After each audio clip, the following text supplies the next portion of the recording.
പരിശുദ്ധ ഖുർആനിലെ സൂറത്തുൽ ഹുജുറാത്തിലെ 11-ാമത്തെ ആയത്തിൽ അല്ലാഹു സുബ്ഹാനഹു വ തആല പറയുന്നു, വലാ തൽമിസു അൻഫുസക്കും, നിങ്ങൾ നിങ്ങളെ തന്നെ കുറവാക്കി സംസാരിക്കരുത്, കൊച്ചാക്കി സംസാരിക്കരുത്, ഇകഴ്ത്തി സംസാരിക്കരുത്, കുത്തിപ്പറയരുത്, കുത്തുവാക്കുകൾ, വേദനിപ്പിക്കുന്ന വാക്കുകൾ നിങ്ങൾ പറയരുത്.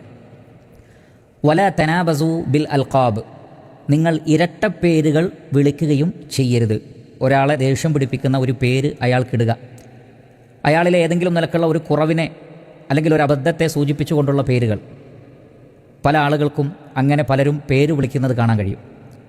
ചിലപ്പോൾ ചില മൃഗങ്ങളുടെ പേര് ആ വ്യക്തിയിലേക്ക് ചേർത്ത് പറയും, ചില നിറങ്ങളുടെ പേര് ചേർത്ത് പറയും, ചില സ്വഭാവങ്ങളുടെ പേര് ചേർത്ത് പറയും. അങ്ങനെ വ്യത്യസ്തങ്ങളായ ഇരട്ടപ്പേരുകൾ ആളുകൾക്ക് നൽകുന്നത് കാണാം. അവരുടെ ഉപ്പയും ഉമ്മയും ആ വ്യക്തിക്ക് നൽകിയ പേരിനെ മാറ്റി നിർത്തിയിട്ട് വളരെ മോശമായ അർത്ഥമുള്ള, ആ വ്യക്തിയെ വേദനിപ്പിക്കുന്ന, ആളുകൾക്കിടയിൽ അപമാനിക്കുന്ന, ആളുകൾക്കിടയിൽ കൊച്ചാക്കുന്ന, മറ്റൊരാളുടെ മുന്നിൽ വെച്ച് വിളിക്കപ്പെടാൻ അയാൾ ആഗ്രഹിക്കാത്ത പേരുകൾ അങ്ങനെ വിളിക്കുന്നത് കാണാം. അല്ലാഹു സുബ്ഹാനഹു വ തആല പറയുന്നത്, ബിഅ്സലിസ്മുൽ ഫുസൂഖു ബഅദൽ ഈമാൻ, സത്യവിശ്വാസം സ്വീകരിച്ചതിന് ശേഷം ഇത്തരത്തിലുള്ള പേരുകൾ വിളിക്കുന്നത് എത്ര മോശമാണ്. അഥവാ സത്യവിശ്വാസികൾ ഉന്നതമായ നിലവാരം പുലർത്തേണ്ടവരാണ്. അവരുടെ വാക്കുകളിലും സംസാരങ്ങളിലും സംസ്കാരത്തിലുമൊക്കെ ഉന്നതമായ നിലവാരം പുലർത്തേണ്ടവരാണ് ഈമാനുള്ളവർ. അതുകൊണ്ട് തന്നെ അത്തരം ആളുകൾക്ക് യോജിച്ചതല്ല മറ്റുള്ളവരെ ഈ നിലക്ക് ഇരട്ടപ്പേരുകൾ വിളിക്കുക എന്നുള്ളത്. അല്ലാഹു സുബ്ഹാനഹു വ തആല പറയുന്നു, വമല്ലം യതുബ്, ആരെങ്കിലും പശ്ചാത്തപിക്കുന്നില്ലെങ്കിൽ ഫഉലൈക ഹുമുൽ ളാലിമൂൻ, അവർ തന്നെയാകുന്നു അതിക്രമകാരികൾ, ളാലിമുകൾ.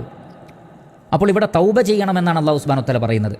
അതുകൊണ്ടാണ് ഉലമാക്കൾ പറഞ്ഞത്, ഇരട്ടപ്പേര് വിളിക്കുക എന്നുള്ളത്, ഒരാളെ കൊച്ചാക്കി സംസാരിക്കുക എന്നുള്ളത് വൻ പാപമാകുന്നു. അതുകൊണ്ടാണ് തൗബ ചെയ്യാൻ ആവശ്യപ്പെട്ടിട്ടുള്ളത്. തൗബ ചെയ്തിട്ടില്ലെങ്കിൽ അവർ തന്നെയാണ് ളാലിമുകൾ എന്നാണ്, അക്രമികൾ എന്നാണ്. എന്ന് പറഞ്ഞാൽ അവർ ശിക്ഷ കണ്ടെത്തുക തന്നെ ചെയ്യും. അത്രക്ക് വലിയ തെറ്റായിട്ടാണ് ഇസ്ലാം ഇരട്ടപ്പേര് വിളിക്കുന്നതിനെ കാണുന്നത്. ഒരാളുടെ ഗുണവിശേഷണങ്ങളെ പുകഴ്ത്തുന്ന പേരുകളാവാം, അതിന് കുഴപ്പമില്ല. എന്നാൽ ചില പേരുകൾ ആളുകൾ പറയുന്നു, അത് വിളിക്കപ്പെടുന്ന ആൾക്ക് കുഴപ്പമൊന്നുമില്ല, അങ്ങനെയാണെങ്കിൽ വിളിച്ചുകൂടെ. അവിടെ എനിക്ക് മുസ്ലിം ഉമ്മത്തിനോട് ഓർമ്മപ്പെടുത്താനുള്ളത്, ചില ശീലങ്ങൾ കൊണ്ടും ചിലപ്പോൾ ഈ വ്യക്തി അവരെ വേറെ ചില പേരുകളിൽ വിളിക്കുന്നുണ്ട്.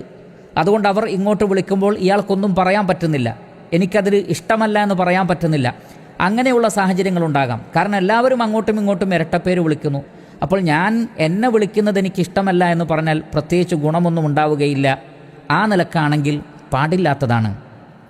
നമുക്കത് ദേഷ്യം പിടിക്കുന്നില്ല എന്നുള്ളത് ഒരു വിഷയമല്ല. മുസ്ലിമീങ്ങൾ ഒരിക്കലും മോശം അർത്ഥമുള്ള പേരുകളിൽ വിളിക്കപ്പെടാൻ ആഗ്രഹിക്കരുത്.